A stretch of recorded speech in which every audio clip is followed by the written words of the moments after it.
Salut à tous. Un petit bilan des classiques de ce printemps 2019 dans cette vidéo, avec un prisme qui sera celui d'une équipe. Vous avez deviné laquelle.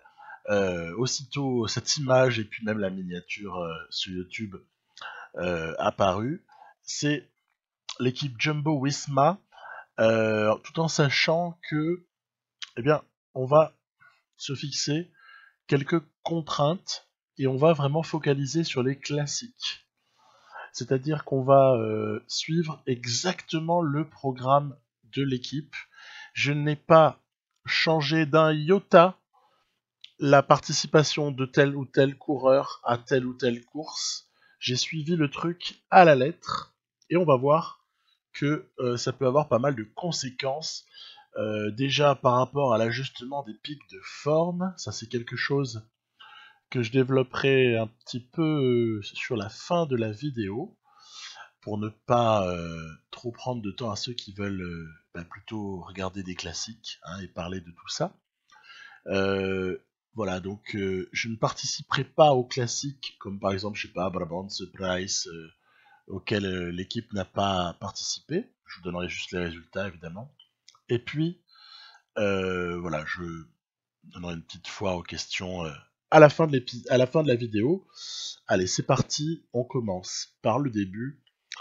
Le Het Folk, c'est-à-dire le Omloop Nieuwsblad, qui avait vu une victoire très jolie de Stibar, qui avait été très malin. Il était sorti d'un groupe de 5. Il était sorti de façon très très astucieuse et il avait été chercher donc ce Omloop. Eh bien, nous, avec Wout van Aert, on va voir un petit peu ce qu'on est capable de faire, tout en sachant qu'en ce début de saison, donc on est aux alentours du 24 février à peu près, en ce début de saison, aucun des très très gros coureurs n'est sous pic de forme. Donc par là même, c'est à celui finalement qui va s'en sortir le mieux, tout en sachant qu'il n'y en a aucun qui est dans sa forme optimale. Donc quelque part, il y a une relative incertitude. Et finalement, là, dans Pro Cycling Manager 2018, à peu près n'importe quel favori peut gagner.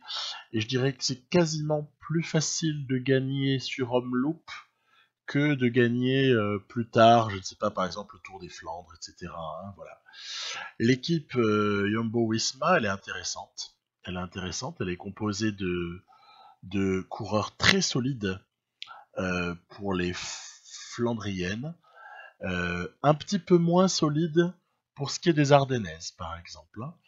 Donc, s'il y a un point faible dans cette équipe, c'est bien les Ardennaises. On verra ça en fin d'épisode, de comment est-ce qu'on s'en sort. Sachant que Wout van Aert, il a un programme qui... Oh ben, il a couru très peu de courses cette saison, Wout van Aert. Il a couru exactement 8 courses. Il n'a pris part qu'à 8 courses, avec aucune course de préparation.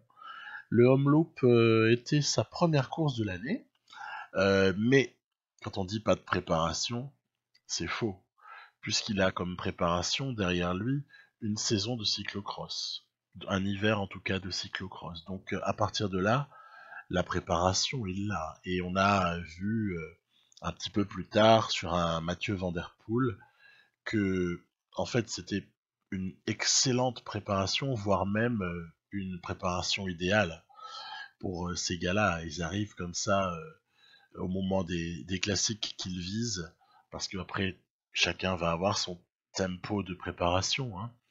Ils arrivent au moment de leurs objectifs vraiment, vraiment pas mal. Nous, on va avoir le bonheur d'aller comme ça chercher ce Omloop là, d'entrée comme ça. Je vous rassure, il n'y aura pas que des victoires. Donc, ne partez pas. Ne considérons pas non plus que c'est facile nécessairement. C'est du mode toujours en mode extrême. Je ne joue plus qu'en mode extrême là depuis un certain nombre de mois. En fait, je me souviens plus exactement quand. Ça fait peut-être bien 6 mois en fait ou plus. Disons que il y a une part d'aléatoire dans les formes du jour. Il y a une part d'aléatoire aussi dans le scénario d'une course, on a comme ça pas mal de paramètres qu'on ne maîtrise pas nécessairement. Par contre, il y a des paramètres qu'on peut réussir à maîtriser. Sur ce Kurn, par exemple, tout comme sur le home loop qui avait précédé, je n'aurais de cesse, sur n'importe quelle Flandrienne, hein, c'est un peu le même principe, je n'aurais de cesse que de mettre mes coureurs principaux aux avant-postes à l'entrée de chaque secteur pavé, par exemple. Ou même d'ailleurs un peu plus tard sur les Ardennaises, euh, je n'aurai de cesse également que de les positionner le plus à l'avant possible au début d'une bosse, surtout au début d'une difficulté importante, sur une flèche wallonne, même sur une Amstel, etc. Hein. Donc toujours un peu le même principe. Alors, il s'est passé un truc incroyable sur ce Kurn là. Vous avez vu mes coureurs, ils ont pas bougé. Ben en fait, ouais, c'est un peu bizarre à dire, mais je me suis endormi. C'est-à-dire que j'avais commencé un peu à essayer de manœuvrer, etc. Puis je me suis endormi, puis du coup ça a enregistré la fin. La fin, elle s'est faite un petit peu sans moi. Victoire de Sagan. Allez, on se réveille. Ça n'arrivera plus, mais ça m'était déjà arrivé aussi par le passé. Hein. Strade Bianche. Julien Alaphilippe a remporté cette course avec un Jakob Fuglsang et un Wout van Aert. Super à leur honneur, quoi, à leur avantage, pardon. Hein. On se souvient de ce scénario de Strade Bianche 2019 avec un duo qui devient un trio très rapidement, qui sont échappés, ces trois hommes-là donc, et puis au final il y a Wout van Aert qui lâche, je me souviens plus si c'est dans le secteur du Tolf, ou quelque chose de ce style-là, en tout cas c'est aux alentours du Tolf qu'il va lâcher, et puis ça paraît incroyable, mais le duo Fuglsang Alaphilippe va se retrouver finalement à se faire reprendre par Wout van Aert à l'entrée de Sienne. Il faut dire que les deux étaient dans quelques tractations Alaphilippe expliquant qu'il ne pouvait plus vraiment rouler et Fuglsang sentant probablement le loup arriver quoi. Hein, devait sentir que Alaphilippe, il n'a pas découvert hier, hein, devait sentir qu'Alaphilippe sur la montée de Sienne là, c'est plutôt quelqu'un de redoutable, si vous voyez ce que je veux dire. Et le Jakob Fuglsang s'est méfié, mais pas assez, et puis il a payé pour voir. Et puis c'est Alaphilippe qui a évidemment remporté ses Strade Bianche 2019. Et puis, nous là, j'utilise un mode carrière, hein, bien sûr, j'utilise un mode carrière. Parce que je trouve que c'est quand même plus facile de gérer que de faire du course par course. C'est quelque chose d'un petit peu plus drôle, et puis vous découvrirez aussi pourquoi j'ai fait ça un petit peu plus tard. Il y a aussi, là encore, des petites choses en fin d'épisode, des petites réponses que je vais apporter à ceux qui se poseraient des questions. Euh, on a essentiellement trois hommes forts, même si ça commence un peu à fatiguer. C'est Tolhoek, c'est Floris de Tir, évidemment Wout van Aert, sur ces Strade Bianche. Je dirais que, hormis peut-être un Robert Gesink, ou un Primoz Roglic, si on choisit de l'utiliser comme tel, parce que Primoz Roglic, il a tellement de capacités qu'il peut être utilisé à faire pas mal de choses, mais en puncher pur, De Tir et Tolhoek, sont arrangés aussi peut-être en compagnie de Lorenz de Plus dans cette équipe Jumbo-Visma comme les trois punchers purs les plus intéressants quoi qu'on peut avoir. Et donc il se trouve que là sur Strade Bianche, moi de toute façon j'ai fait ce qui était fait par l'équipe dans la réalité. Hein. J'ai aligné les équipes. Alors quand vous verrez quelqu'un qui est aligné alors qu'il n'y était pas, pour ceux qui connaissent, pour ceux qui connaissent les compos, les start lists là, des différentes classiques auxquelles on va prendre part. Et je sais que il y a un public averti. Ce sera tout simplement en raison de blessures. Voilà, c'est tout bête, mais moi j'ai eu beaucoup de blessures dans cette carrière. J'ai eu pas mal de blessures. Vous verrez dans pas très longtemps que malheureusement Dylan Groenewegen s'est pété la rotule. Enfin, vous verrez. vous allez voir qu'il n'est pas sur Milan-San Remo, quoi. Voilà. Et puis donc, il faut bien qu'il y ait une explication. Il s'est pété la rotule aux alentours du 20-22 février, ce qui fait que du coup, j'ai même pas pu aller l'aligner sur Paris-Nice. C'est dommage. Et puis donc, pas sur Milan-San Remo. Bon, après, euh, on a d'autres armes, et puis ça nous obligera à faire autre chose. Allez, on est dans la montée de Sienne, là. Il y a les 900 mètres de montée qui sont modélisés par le jeu, voilà, ici même. Qu'est-ce qui va se passer? On a choisi une roue, on va essayer de déboucher. On avait pris la roue de Kwiatkowski, et bah, c'est Kwiatkowski qui va gagner. Et puis, on va faire 4.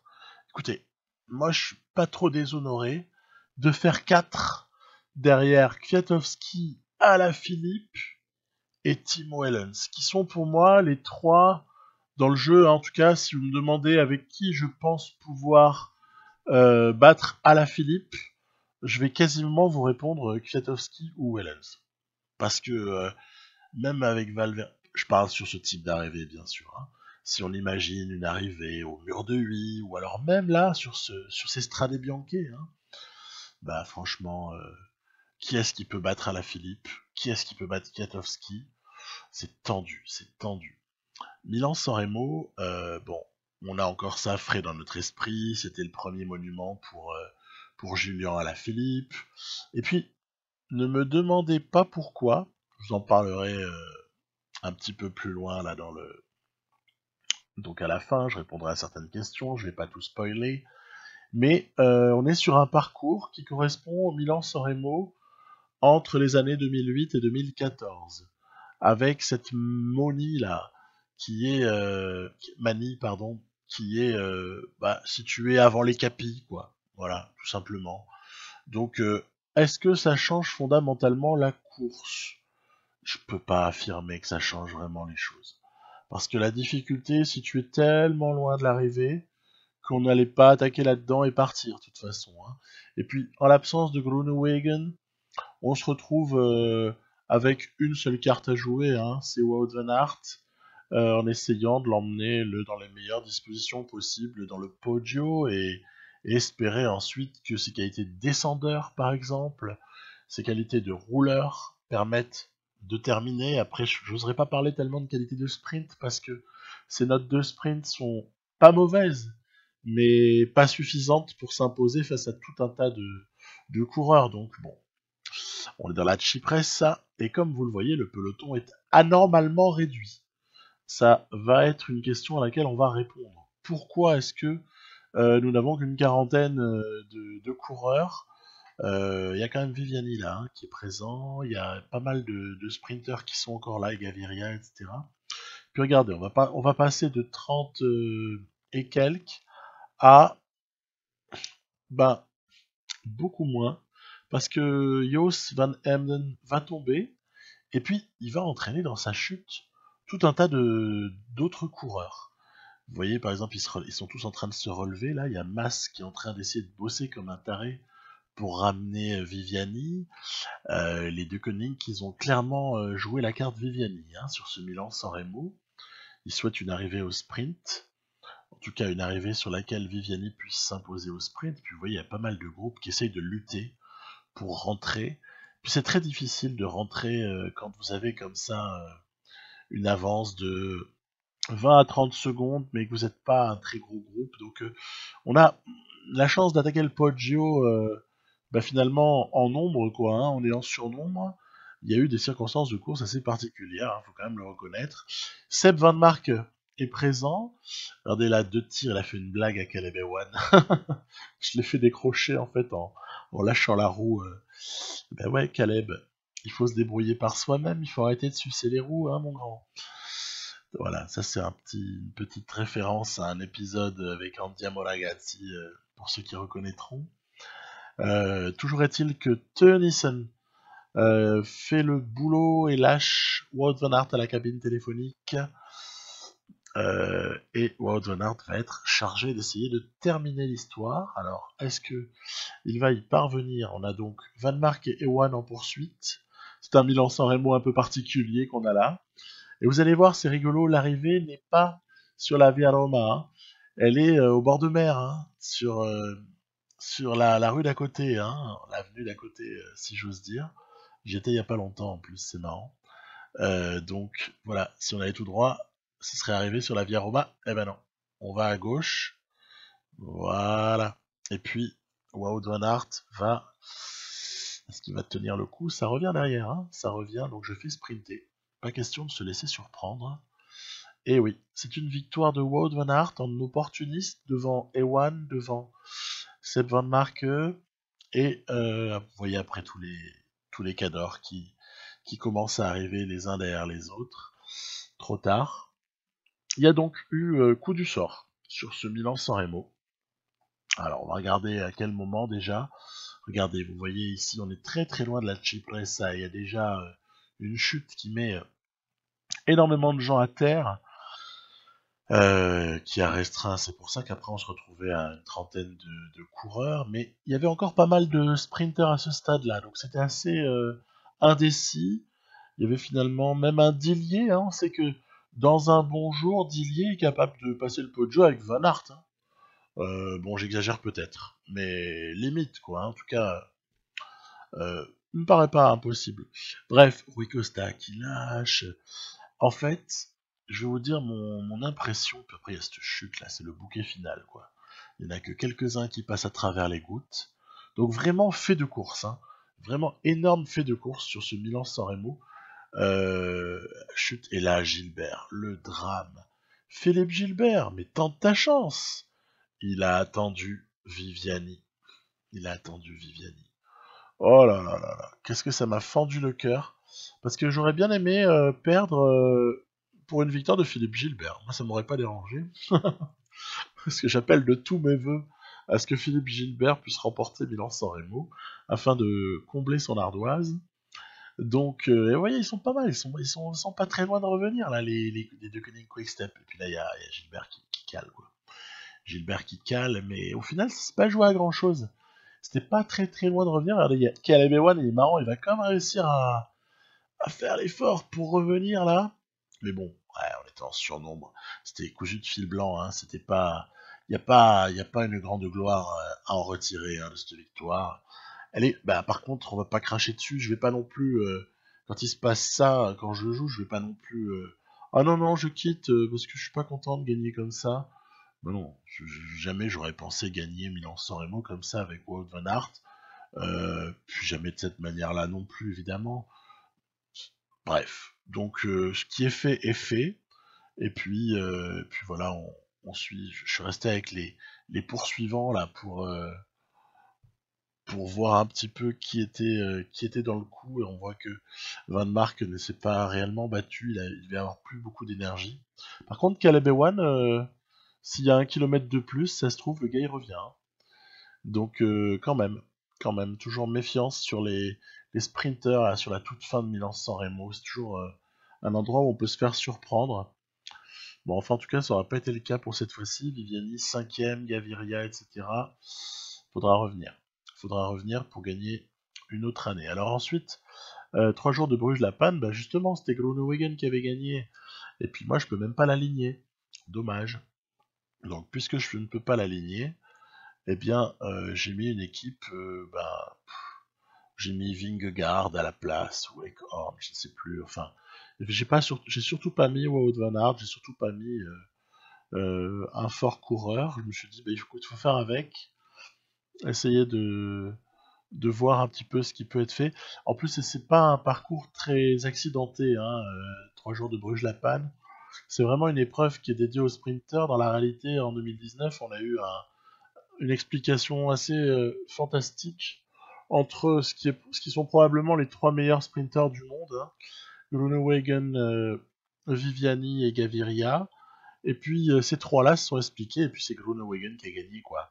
Pour moi, c'était vraiment une manière de prouver ce qu'on pensait déjà un peu tous depuis un certain temps. Hein. On se disait les trois sont les trois plus forts. Bah là, moi je dirais quasiment que Groenewegen, sur en tout cas le début d'année qu'on a vu là au printemps 2019, bah c'est le meilleur des trois. Hein. C'est le meilleur des trois. Après les deux autres sont vraiment fortiches. Hein. Mais bon. voilà, puisqu'il en faut un, c'est plutôt Groenewegen. Bah en fait, Groenewegen, vous le verrez pas dans cet épisode, parce que il s'est, je vous dis, pété la rotule. Et puis à l'arrivée, bah j'ai essayé de m'amuser à lancer quelque chose. On a franchement pas beaucoup d'espoir sur des trucs pareils, parce que quand vous avez des sprinters là extrêmement véloces, et qu'en face vous êtes en situation d'avoir un type à 74 ou maximum 75. Ouais, bon, bah, t'es gentil, mon grand. Va jouer au billes dans ta cour, parce que là, après, c'est les cadors qui vont sortir. Allez, c'est parti. Emballage. Donc, j'ai quand même essayé de durcir, hein, vous noterez, en me disant, si tu élimines quelques très bons sprinters, sur un malentendu, ça peut marcher. Et c'est comme ça qu'en fait, Mike Tennyson va chercher une quatrième place, mais il n'y a vraiment pas matière à, à satisfaire de ça réellement. Voilà, pas grave. De toute façon, celle-là, elle était quasiment perdue d'avance. On, on ira essayer d'en chercher d'autres. Et on passe au Grand Prix de l'E3, où Wout van Aert a failli gagner, mais il y avait un Stibar qui était plus vite, tout simplement. Il avait, faut dire, bien bénéficié de la poursuite engagée par ses compères à l'égard de Bob Jungels, qui n'était pas si loin de réitérer le coup de Kurn sur ce GP de l'E3.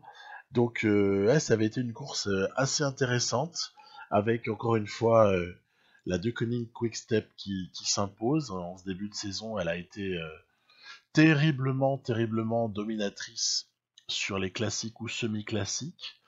Et puis, là, évidemment, c'est all-in pour Wout van Aert.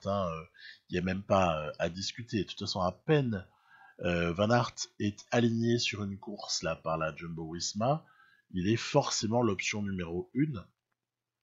Et donc, on met en œuvre le petit stratagème habituel de protection de ceux qui seront amenés à protéger Van Aert et à l'accompagner le plus loin possible. Alors, je change un peu selon les courses. Selon les formes du jour aussi, parce que il y a plusieurs coureurs intéressants dans ce registre-là. C'est le jeune Janssen, qui n'est pas toujours chanceux. Janssen, il a souvent crevé à des moments clés des courses dans cette campagne de classique. Janssen, donc, assez précieux, surtout quand il est en grosse forme. Purée, quand il est en grosse forme, Janssen, honnêtement, je suis à deux doigts de penser qu'il pourrait peut-être en choper une de classique. Parce qu'il a les notes qu'il faut où il faut. Alors, quand je dis en forme, c'est forme du jour plus 3 minimum. Mais intéressant ce Janssen. Je vous avais parlé de Tollhook et de deux tirs pour ce qui est plutôt d'un rôle de puncher. On pourrait imaginer sur des Ardennaises par exemple, ou sur du Tour du Pays Basque, ou le style de course. Et ben Janssen, c'est un petit peu l'analogue en terrain flandrien, en terrain pavé, comme ça, avec des monts pavés, avec toutes ces courses là qu'on connaît au printemps du côté des Flandres. Après, c'est vrai qu'un Tennyson est un coureur intéressant. Franchement, il est intéressant. Je préfère Tennyson à Van Poppel, par exemple. Je le trouve plus utile. euh, et puis, ouais, plus utile Tennyson. Il a fait un bon Paris-Roubaix, d'ailleurs, dans la réalité. On va bientôt en parler de Paris-Roubaix, parce qu'il y a quand même un truc à dire assez monstrueux par rapport à la Jumbo-Visma et Wout van Aert. On en touchera un mot après. Et puis regardez, on est finalement plutôt pas trop mal, bien entouré. Stibar, Bettiol, Polite, Sagan. Après, il y a du retour de certains parce que, je vais pas me tuer. C'est toujours le même, c'est toujours le même truc. Vous avez comme ça quand vous êtes avec 5 ou 6 gars, par exemple, et que il y aurait 30 secondes à exploiter pour rouler, etc., collaborer, les mecs, ils collaborent pas, ils préfèrent que ça revienne de l'arrière, en fait. Donc, bah écoutez, voilà, donc ça veut dire que on est vraiment seul contre les autres, quoi. Et limite, il y a une forme de coalition, on va dire, passive contre nous, passive lorsqu'il s'agirait de flairer le bon coup, et active lorsqu'il s'agirait de revenir si vous vous échappez, quoi. Donc, à l'arrivée, c'est quand même pas évident. Donc, on a une attaque là, par exemple, de Dylan Van Barle. Elle était pas trop mauvaise, mais voilà. En fait, il faut vraiment arriver à se débrouiller. Toujours pareil, hein, c'est fin de Flandrienne. Il faut arriver à se débrouiller pour laisser rouler les autres pour revenir sur certaines attaques quand on sent qu'elles ne vont pas être nécessairement décisives. Et puis par contre, essayer d'accompagner la bonne attaque, quoi. C'est pas évident, hein. C'est pas évident du tout. Alors là, par exemple, on a un départ, voilà, de Bettiol et Stuyven hein, derrière lui. Ben vous voyez, par exemple, vu le champ qui est pris là par Bettiol, il y a Polite aussi qui contre-attaque. J'ai des regrets de pas avoir accompagné.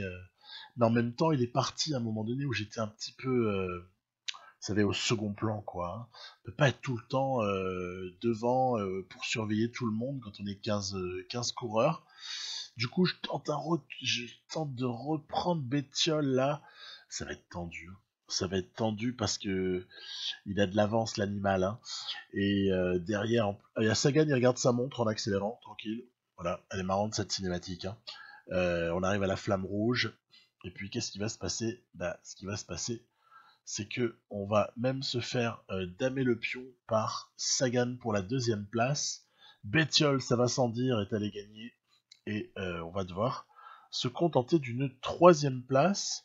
C'est bizarre parce que Sagan, il a semblé se désintéresser du truc, et puis au final, il vous balance une accélération sur laquelle vous pouvez rien faire.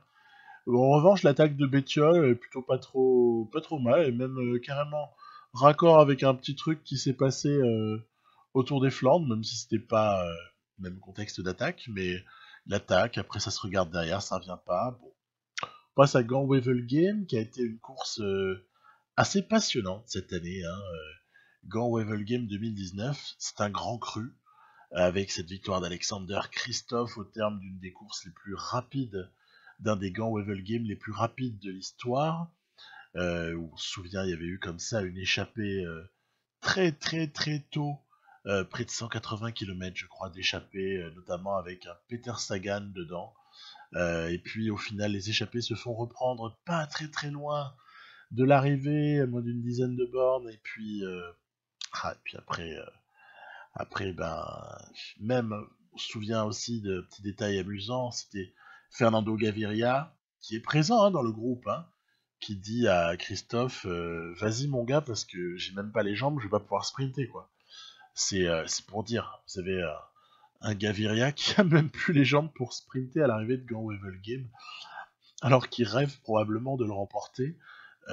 C'était vraiment incroyable. Les mecs sont allés au bout d'eux-mêmes.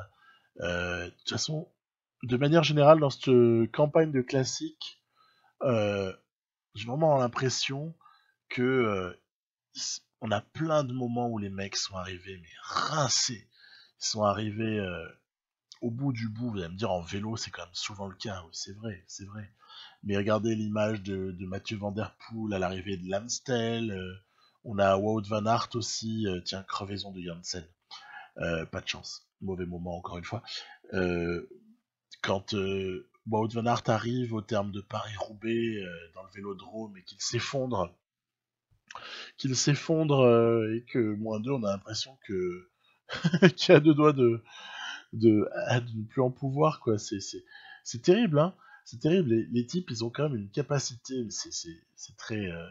C'est sûr, on remarque souvent dans le cyclisme hein, à quel point ces gens-là sont capables d'aller au bout d'eux-mêmes, d'aller au bout, et même au-delà d'ailleurs. Bon, voilà. Puis un autre aspect qui est assez rassurant et au final que je considère comme un des beaux points positifs de cette période de classique printemps 2019, c'est que on n'a pas, contrairement à certaines fois, on n'a pas trop, je dirais, l'impression de gens qui sont susceptibles, en tout cas dans une certaine mesure, de dopage. Parce que même les plus forts ont eu des moments où en fait on sentait qu'ils étaient rincés. Et c'est vrai que ça va avoir, comme vous voyez, un Sagan qui n'en peut plus là sur Paris-Roubaix. Au bout d'un moment, il n'arrive plus à suivre Polite et, et Gilbert et même ensuite même Lampard. Vous avez un Stibar, je sais pas moi par exemple sur le round, Stibar qui à un moment donné n'en peut plus. Stibar qui est pourtant qu'on annonçait énorme quoi. Après peut-être une histoire de bon ils avaient peut-être une petite maladie. Ce qui paraît Gilbert était pas bien par exemple sur le Tour des Flandres. Après est-ce qu'il se cachait pas avant Roubaix? On saura jamais de toute façon. On saura jamais ces choses-là, mais les mecs, je veux dire, on a vu à des moments que bah, pas les jambes ou n'en peut plus, etc. Et ça a quelque chose de rassurant par rapport à une période où on pouvait se demander si certains n'étaient pas un petit peu trop des machines et ne gagnaient pas un petit peu trop tout le temps ou n'étaient pas... Enfin, voilà. On a toujours eu parfois certains doutes ou alors sur des vélos un peu électriques et tout ça. Bref, donc voilà, après j'ai entendu des gens qui...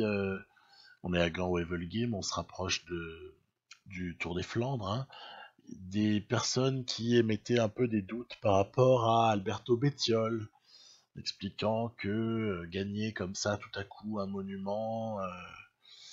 Ouais, c'est sûr, c'est sûr. Moi je vous avais parlé dans ma vidéo que j'espérais juste une chose, c'est que cette histoire-là, elle termine pas en eau de boudin dans quelques mois ou quelques années parce qu'on aura découvert que.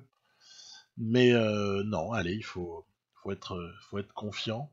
Jolie 10e place là de Janssen. Et puis, vous avez vu, il n'y avait pas grand-chose à faire au sprint face à Sagan sur Gand-Wevelgem qu'on a vraiment fait exploser. Hein. Vous avez vu, j'ai exploité le parcours. Hein. J'ai vraiment fait éclater la course pour que plein de gens soient éliminés et puis ça n'a pas suffi. Ensuite, à travers la Flandre, qui est la première victoire retentissante de l'année pour Mathieu Van Der Poel. Il y avait eu le Grand Prix de Denain avant, mais ça n'a quand même pas la même portée. Hein. Donc première victoire World Tour là de Mathieu Van Der Poel. Donc vraiment, vous avez vu encore crevaison de Janssen, c'est rigolo. Hein. C'est la serial blague. Enfin, moi, je vous assure que quand ça m'arrive, je suis pas toujours mort de rire. Hein. Mais bon, là, en l'occurrence, après coup, c'est drôle. Ouais, donc, bah, ce à travers les Flandres était bah, une très jolie course, hein, une très jolie course. On avait notamment le Français Turgis là, qui s'est particulièrement illustré, fait quand même deuxième. Hein. Et puis, pour moi, ça a été la confirmation de ce que Mathieu Van Der Poel est incroyablement rapide au sprint, et ce, même après des efforts bien intenses, quoi. Hein. Et donc, quelque part, il est un peu le plus rapide de toute une catégorie de Flandriens. Qu'est-ce que j'entends par là bah, par exemple, un Wout van Aert me paraît très clairement moins rapide. Un Tish Benoît également. Je me demande aussi si Van Avermaet ou Stibar, Polite aussi, même Bettiol, ne se ferait pas taper tout simplement régulièrement par Van Der Poel au sprint. Quoi. Il est, avec ce profil-là et cette vitesse qu'il a, il a vraiment la possibilité à l'avenir d'en gagner un paquet. Parce que quand vous êtes aussi fort que les autres, ou aussi fort, ou un poil plus fort, ou aussi fort que les autres, mais que vous êtes meilleur au sprint, bah punaise, ça fait toute la différence. Hein. Et là, intéressant, victoire de Nils Pollitt sur un travers la Flandre. Ça m'a fait plaisir, parce que Nils Pollitt, il a de belles, il a quand même cette deuxième place à Paris-Roubaix cette année, hein, qui est magnifique pour lui. Il a confirmé quelque part tout le bien qu'on pouvait penser de lui. Qu'est-ce qu'on peut signaler ben que Mathieu Van Der Poel, il pioche. Là, dans le jeu, hein, attention. Hein. Dans la réalité, c'est un surhomme.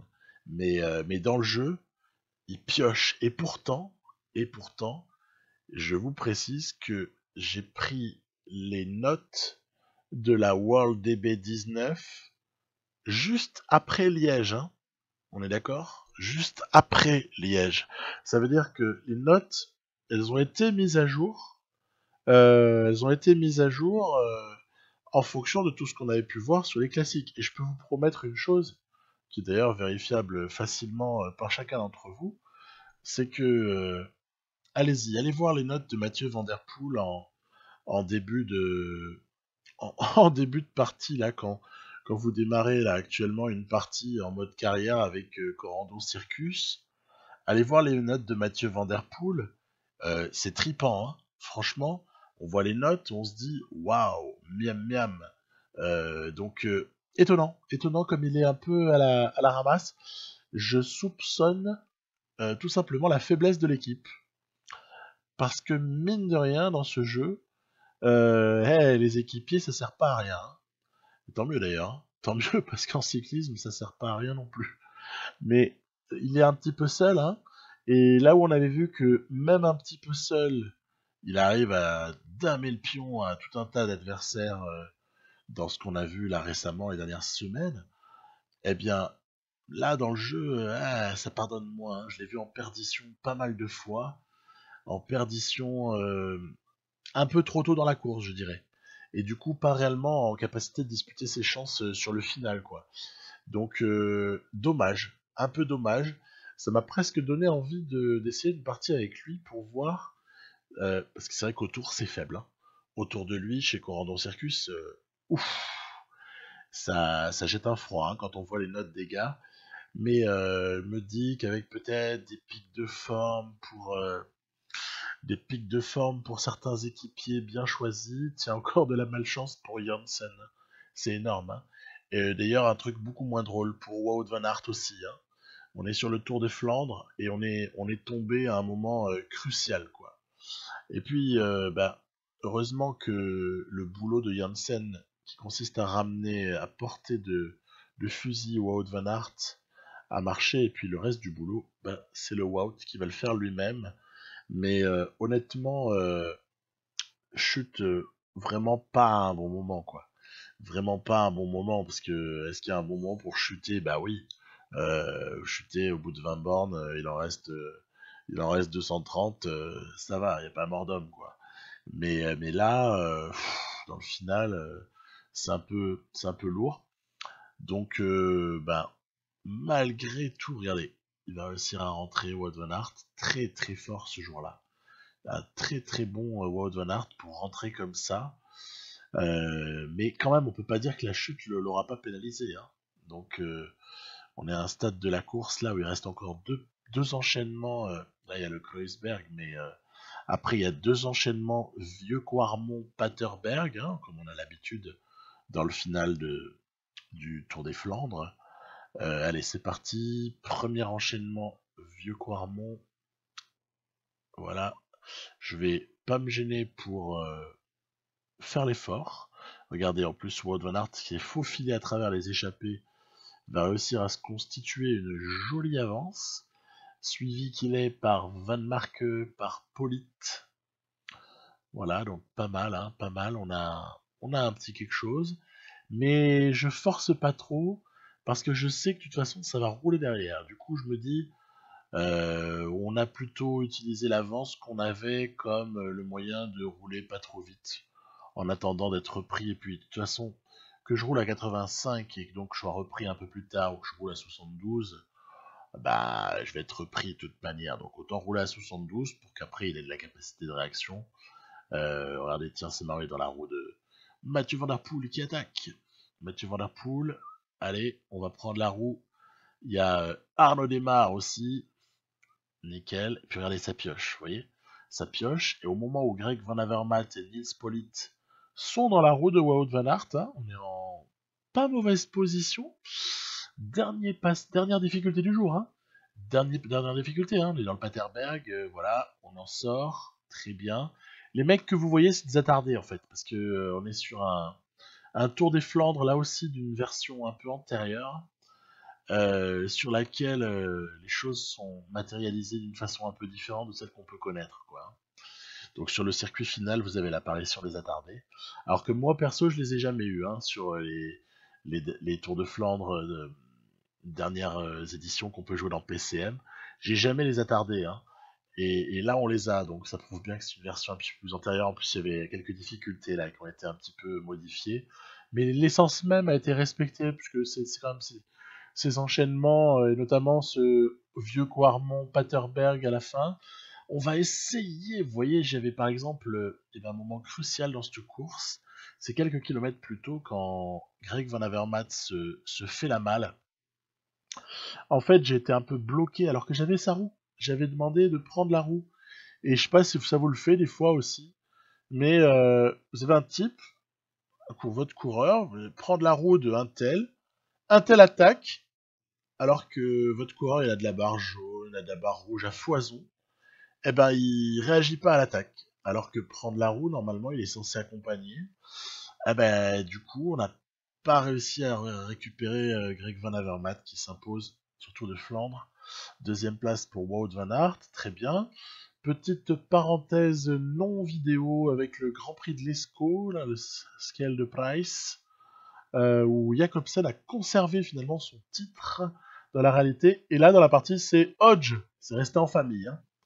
C'est resté en famille du côté de la Deceuninck Quick-Step. Bon, Gilbert ensuite qui s'impose à Paris-Roubaix. Alors ça, c'est quand même pour moi un des plus beaux moments de l'année, un des plus beaux moments de la saison jusqu'à maintenant, cette victoire de Philippe Gilbert. Alors c'est vrai que j'ai un petit parti pris parce que je suis assez amateur de ce garçon. Je trouve que vraiment sa carrière est magnifique, la transformation de son profil, elle est franchement aussi somptueuse.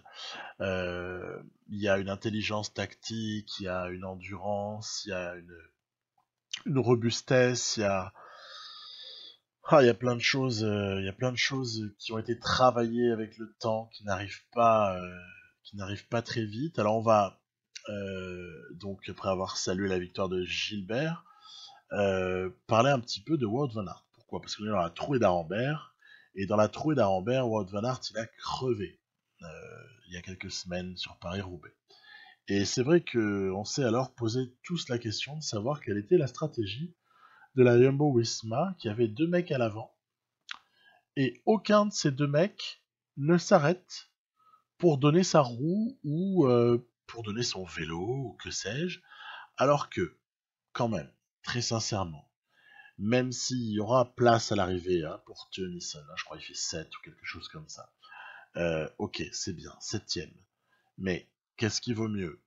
Il vaut mieux tenter ta chance pour faire top 10, mais en sachant que, bon, ce sera quand même bien difficile de faire mieux, ou, je sais pas moi, aider ton leader pour que ce leader ait le maximum de chances de gagner Paris-Roubaix. Parce que il faut bien voir que Wout van Aert sur Paris-Roubaix 2019, c'était peut-être, je sais, on peut pas affirmer que c'était le plus fort, parce qu'on saura jamais ces choses-là. En tout cas, avec Polite et Gilbert, peut assez facilement penser que c'était l'un des trois plus forts. Et à l'arrivée, sur ennui mécanique, suivi d'une chute, mais qui est aussi liée à la qualité du boyau, de son vélo qu'on lui a donné très rapidement. Je crois qu'il y avait du pneu neuf dans l'histoire. Hein. Vous savez, ceux qui ont roulé le savent, hein, pneu neuf, c'est idéal pour la gomme, elle n'est pas encore usée et vous pouvez glisser plus facilement en fait avec un pneu neuf. Surtout que la trajectoire du virage où Wout van Aert se croûte, elle est parfaite quoi. Donc de toute façon, garçon, il est juste trop fort. Donc c'est vraiment non, c'est vraiment pas de chance. Ennui mécanique puis malchance, mais malchance liée à l'ennui mécanique quoi. Donc c'est ça qui est un peu ralent. Et à l'arrivée, vous avez un Wout van Aert qui termine à deux doigts de mourir sur le vélodrome de Roubaix quoi. C'est vraiment du beau gâchis parce qu'il y avait quelque chose à faire très probablement sur ce Paris-Roubaix. En tout cas, si j'étais lui, je serais pas très content de la manière dont l'équipe m'a traité. Et puis pour revenir à ce qu'on a sous les yeux, eh bien, j'ai arrêté de poursuivre parce que j'en ai marre de faire le boulot pour les autres. Il y a Terpstra, il y a Polite qui n'ont qu'à se bouger les fesses. Il y a Sylvain Dillier aussi. Donc j'ai arrêté un petit moment pour que les autres prennent aussi des relais parce que sinon ils n'en prennent pas. Faut dire l'effort et peut-être que l'effort que j'impose est trop important, certes, mais vous voyez qu'après quand il s'agit d'accélérer, ils sont là les gars, hein. Donc ouais, bon, bref. On n'est pas aidé, hein. Encore une fois, toujours pareil, hein. Vous devez faire l'effort un peu tout seul quand il y a 4-5 mecs qui sont partis. Vous devez faire un peu l'effort tout seul, et puis par contre, si vous partez vous avec 4 ou 5, ils s'arrêtent de rouler, ils laissent revenir l'arrière, quoi. C'est limite, je me fous de ta gueule, en fait. Et puis, regardez, incidemment, Sagan et Stibar qu'on n'a pas réussi à reprendre réellement, même si on n'était pas loin. Là, regardez, on a 2 doigts de les reprendre, et puis l'élastique va, voilà, ça va faire l'élastique, ils vont, voilà, prendre de l'avance progressivement. Chez nous, il y a plus grand monde qui roule. Alors évidemment, ça s'excite avant de rentrer dans le vélodrome, mais l'écart il est fait là. Quand vous avez cet écart-là, allez, 3 fois sur 5, ça va au bout, hein. Et là, ben, pas de mystère. On est dans les 3 fois sur 5. Ça va aller au bout. Il y a un petit bug d'image à ce stade-là qui fait que, regardez, je vais vous montrer l'arrivée. C'est Sagan qui s'impose au sprint devant Zdenek Stibar. Décidément, Stibar n'a pas gagné, hein, sur cette campagne de classique là dans le jeu. Et puis, Wout van Aert qui pouvait faire entre 3 et 8 en gros, parce que derrière ça arrive au sprint aussi, Terpstra, Van Avermaet, ben, va faire 6. Alors, 6ème place qui me chiffonne léger parce que l'objectif sponsor c'était top 5, donc c'est un peu dommage. Petit interlude là encore avec quelque chose où je n'ai pas d'image à proposer parce que la Jumbo Visma n'a pas participé. Mathieu Van Der Poel avait gagné sur la Flèche Brabançonne, c'était une magnifique course, en tout cas un final aussi magnifique. Et puis là, c'est rigolo dans le jeu, c'est Pelio Bilbao. Pelio Bilbao qui s'impose, ok, pourquoi pas. Et puis Mathieu Van Der Poel, 3-4 jours plus tard, qui va aussi chercher l'Amstel Gold Race. Bon là, dans un scénario à couper le souffle, où vous avez Fuglsang et Alaphilippe qui, ouais, j'ai mis ce saborde parce qu'il y a quand même, à un moment donné, bah, soit ils sont soit Alaphilippe est en fringale, mais j'ai pas l'impression que Fuglsang le soit. Et puis Fuglsang, il s'est dit, mon gars, tu m'as bien eu sur l'estrade et Bianche, alors cette fois-ci, roule quoi, hein, me fais pas le coup de je suis fatigué, je peux pas rouler, puis après je te pose au sprint. Et donc on peut comprendre quelque part Fuglsang, mais en tout cas, Fuglsang il fait 3 au lieu de faire 2. Et puis peut-être même qu'il aurait gagné, va savoir, hein, si Alaphilippe était pas bien. Et puis Alaphilippe, du coup, bah, il fait 4 au lieu de 1, quoi. Et puis c'est Mathieu Van Der Poel qui revient du Diable Vauvert, on a vu comment, bref, vous avez tous les images en tête. Moi j'ai failli vous les montrer, mais comme il y a quelqu'un qui a invoqué des droits d'auteur une journée avant de sortir sa vidéo, il a invoqué une ressemblance. C'est amusant, hein, d'invoquer une ressemblance avec un truc qu'on n'a pas publié et qui n'existe pas encore. Bon, très bien. Le plus rigolo dans l'affaire, c'est quand même que YouTube marche. Bref, il y a une poursuite en cours et s'occuper de tout ça pour quand même pas laisser cet acte impuni. Parenthèse refermée, on est dans le final de l'Amstel et c'est la dernière course de l'année. C'est la dernière course du printemps pour Wout van Aert, hein. J'ai respecté le planning. Wout van Aert, il a arrêté sa saison de classique à l'Amstel, après l'Amstel. Et donc, on va quand même essayer de le mettre dans les meilleures dispositions possibles parce que l'avantage, c'est que sur une arrivée, comme entre guillemets, une arrivée d'avant, eh ben, arriver juste après le Coburg, peu de chance pour Wout van Aert. Par contre, l'arrivée actuelle, honnêtement, le coup il est tout à fait jouable, hein, pour un Flandrien qui passe bien les bosses, hein. Donc voilà. Le malheur, j'ai envie de dire, c'est que Kwiatkowski nous a accompagnés. Et Kwiatkowski, c'est pas la moitié d'un bon, hein. Donc ben voilà, je vais prendre la roue avec Floris de Tir. Prendre la roue de Kwiatkowski en se disant bah, qu'en ne roulant pas, au moins l'autre se fatigue et peut-être que sur un malentendu, bon bref, voilà.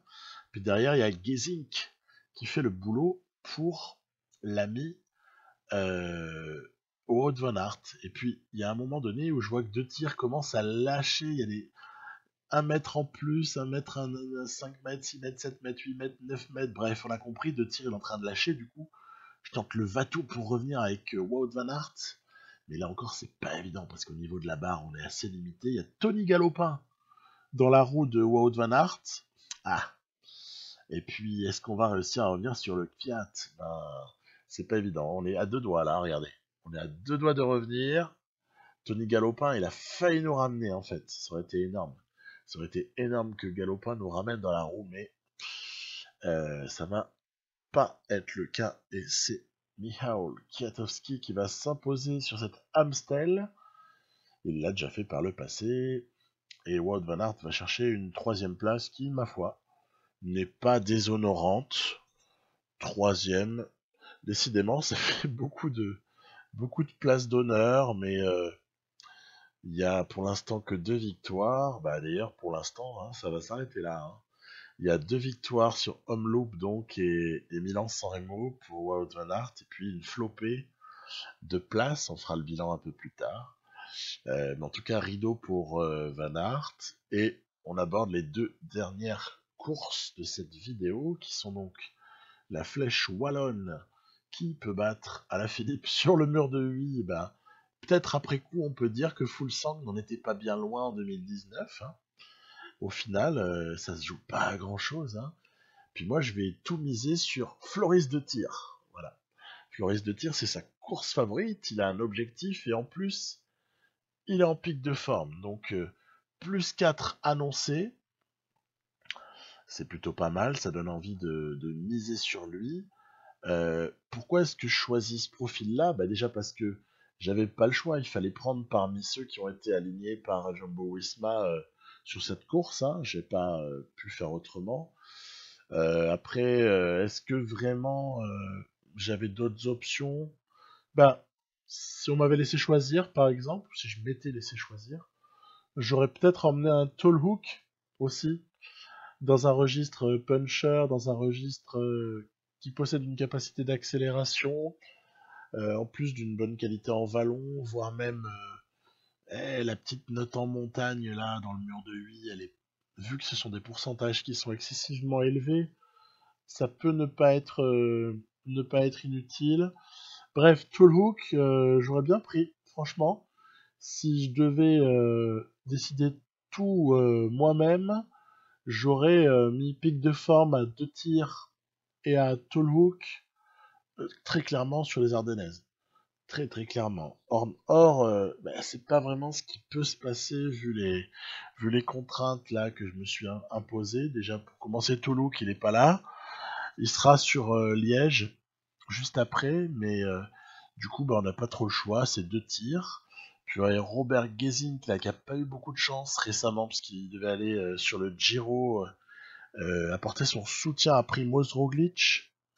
Et puis il s'est cassé la figure l'autre jour. Et il est forfait pour le Giro, Gesink. Donc c'est une petite perte pour Roglic hein, en vue du Giro qui va arriver. Et puis voilà, on a Lorenz de plus aussi. J'adore Lorenz de plus. Je trouve que c'est un profil super intéressant, notamment, tiens, par exemple, pour accompagner sur des grands tours. Parce qu'il est fort en vallon, il est pas pourri en contre-la-montre. Il a peut-être juste la note en montagne, mais il a 23 ans. Il a 23 ans, il peut évoluer. Il peut notamment progresser en montagne. Allez, on est dans l'emballage final. Vous avez vu, c'est marrant, il y a Egan Bernal qui est venu pour imprimer des rythmes. Vous verrez sur Liège aussi, il fait mal Bernal. Bernal sur classique, c'est la petite invention de la Sky. Et puis, et voilà, c'est parti. J'ai pris la roue de qui? Bah, du meilleur. J'ai pris la roue d'Alaphilippe avec Floris de tir. Est-ce que ça va nous mener vers un top 5 qui est l'objectif du sponsor? La réponse est oui. Et même mieux que ça. Et même mieux que top 5, on est top 3. Voilà, c'est pas mal. En plus, avec des gens autour, Alaphilippe, bon bah, il n'y a pas de honte à être battu. Fuglsang, Kwiatkowski, et même Michael Matthews, et Nao Van Endert, Woods. Franchement, grosse perf de 2 tirs. M'a bien fait plaisir sur ce coup-là. Et puis, on aborde ce qui était d'actualité il y a quelques jours encore, c'était Liège-Bastogne-Liège, où on a assisté à une victoire majestueuse de Jakob Fuglsang, avec, voilà, bah écoutez, c'était lui le plus fort, voilà, sur ce jour-là, et il l'a, pour le coup, vraiment bien montré, c'était vraiment magnifique, démonstration, sur le final en tout cas, hein, démonstration de Fuglsang, personne en capacité de lui contester quoi que ce soit. Et puis nous, bah là, notre objectif du sponsor, c'est top 10. Donc déjà, ça me plaît parce que c'est modeste. Et puis je vous ai dit que j'avais élu comme leader, je lui avais en tout cas déjà introduit le truc, Toolhook. Voilà, Antoine il s'appelle. Il ne s'écrit pas comme en français, mais il s'appelle Antoine Toolhook. Et ma foi, plutôt intéressant comme coureur, un profil puncher plutôt grimpeur même, hein, grimpeur puncher, donc assez sympa. Toujours le même principe hein, sur ces classiques, hein. Essayer de préserver un maximum de force le plus longtemps possible. Voilà, c'est aussi compliqué que ça. Donc en plus là vous avez l'enchaînement, on arrive à stocker là. Oh là, qu'est-ce que c'est pentu. Mais c'est pas encore là le pire. Le pire est à venir. Parce que dès lors que vous arrivez au col du Rosier, là juste après, donc là on va arriver à la haute levée, j'ai Baumann qui s'est fait décrocher sur un malentendu, du coup je vais quand même le faire rentrer, parce qu'il est loin de ne pas pouvoir rentrer, au contraire d'un Martens, hein, qui lui par contre il est cuit. Hein. Mais regardez, Baumann il a réussi à rentrer, voilà, pas rigoler non plus. Toutefois, je vais me faire carotter juste après. En fait, il y en a un qui lâche, un autre aussi au moment où je fais ravitailler. Bref, ok, on a compris. Baumann éliminé. Puis là, coup dur relatif. Chute de Gesink. Honnêtement, Tolhoek et Gesink, c'était deux sur lesquels je comptais quand même sur ce Liège-Bastogne-Liège. Punaise, ils se retrouvent relégués dans le troisième groupe. Autant dire que pour Robert Gesink, l'histoire elle est terminée. Terminée sur chute. Ok. Petit clin d'œil, petit clin d'œil à la réalité. Baumann ne rentrera jamais. Plein de gens sont en train de se faire lâcher. Et puis, le seul qui reste pour aider Antoine Tolhoek, c'est Lorenz de plus.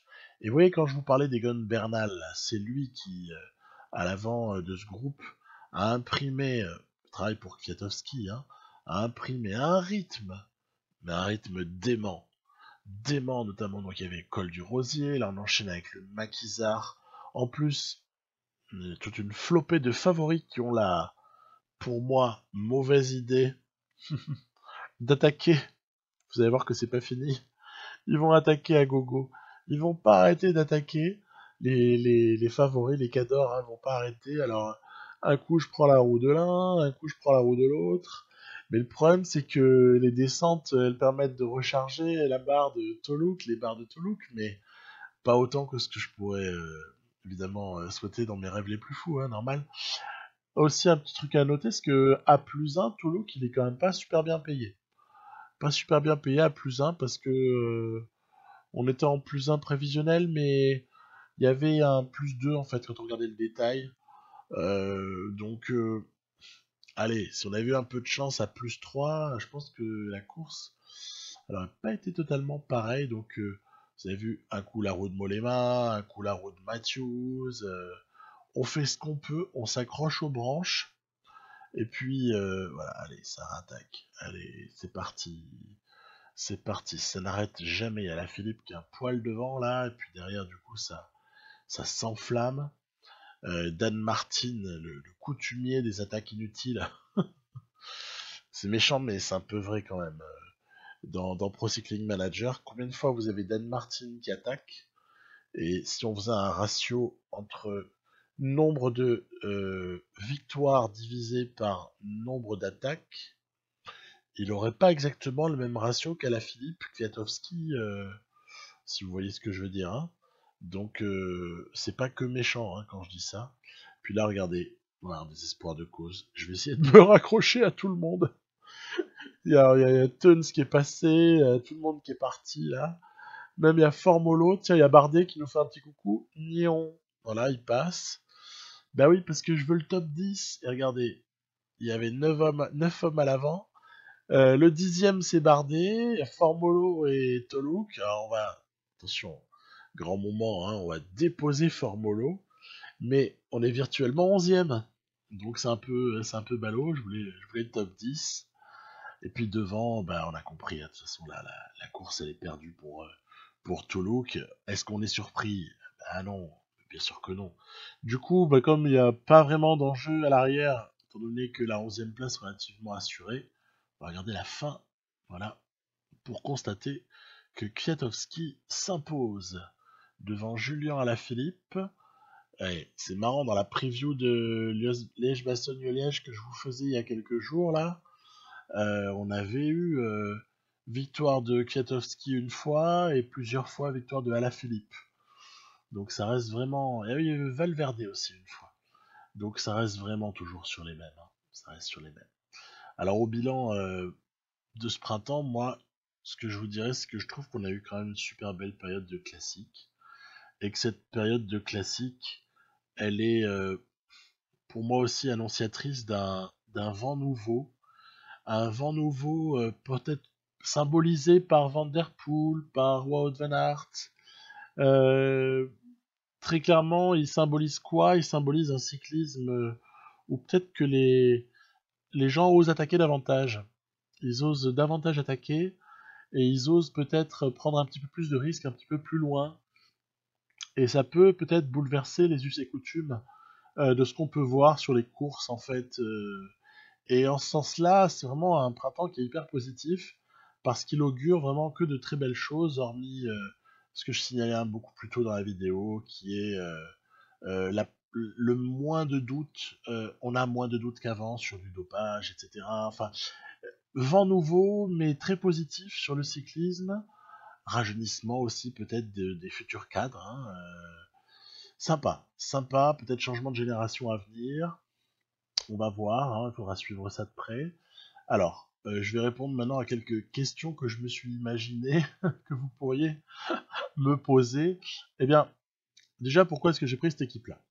Bah, très simple. C'est parce qu'en fait, je vais aussi faire quelque chose avec Roglic. Voilà. Puis j'adore Wout van Aert, il n'avait pas eu la place qu'il méritait avec l'Auto Soudal. Et il va y avoir 2 vidéos qui vont suivre avec Roglic. Je dis rien de plus, mais ça va peut-être parler du Giro 2019, vrai parcours. Hein, donc voilà. Après, est-ce que pour autant on va stopper ou ralentir ou quoi les autres séries? Ben non, très clairement non. Mais moi je suis pragmatique. Les journées elles ont 24 heures, elles n'ont pas plus. Quand on a un travail, quand on a une famille, etc., des amis, des gens à voir, une vie sociale, bah ça vous limite forcément dans la production. Donc bah, moi je suis toujours pareil, hein, faire au max. Je fais le max de ce que je peux, et puis on arrivera où on arrivera, et puis PCM 2019 sortira, et puis à ce moment-là on décidera de la suite à donner aux séries. Je ferai peut-être des sondages, etc. Bref, voilà. Donc pas d'inquiétude à ce niveau-là. Oui, alors petit mot sur les variants. J'ai connu d'énormes difficultés, ça m'a retardé pour lancer cette partie en fait, que j'étais pressé de sortir parce que je voulais coller à la fin des classiques et au Giro imminent. Donc forcément, grosse difficulté actuelle à installer des variants en cours de saison. Voilà. Vraiment grosse difficulté. Je suis allé sur le Discord de la WorldDB, j'ai demandé des conseils. Personne qui a su me donner un truc qui a marché. Tout ce qu'on m'a dit n'a pas marché. Donc si quelqu'un a une super idée géniale, faut pas se gêner, hein. Mais j'ai été dans l'éditeur, j'ai été tout ce que vous pouvez imaginer.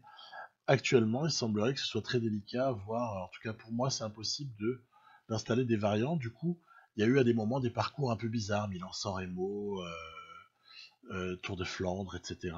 Bon, ok. Et puis, par contre, la bonne nouvelle, c'est que comme j'avais préparé cette partie il y a longtemps, elle a quand même le Giro 2019 et elle avait quand même Liège 2019, comme vous avez pu voir. Donc, je dirais que l'essentiel est un peu sauf.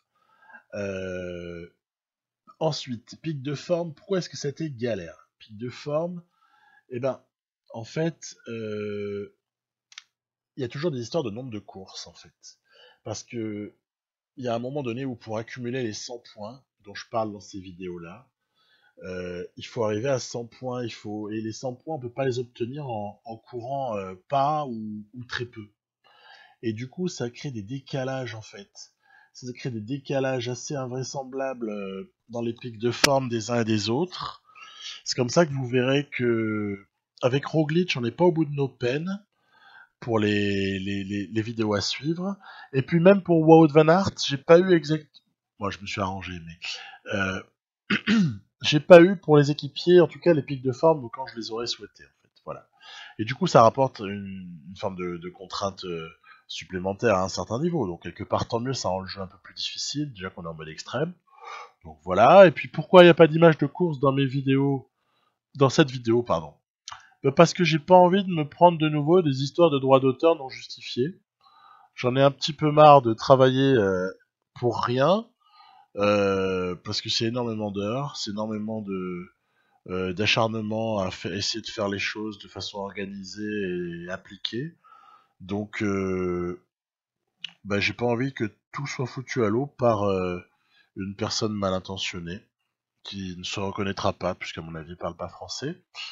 Voilà. Donc, sur ce, je vous dis à très bientôt.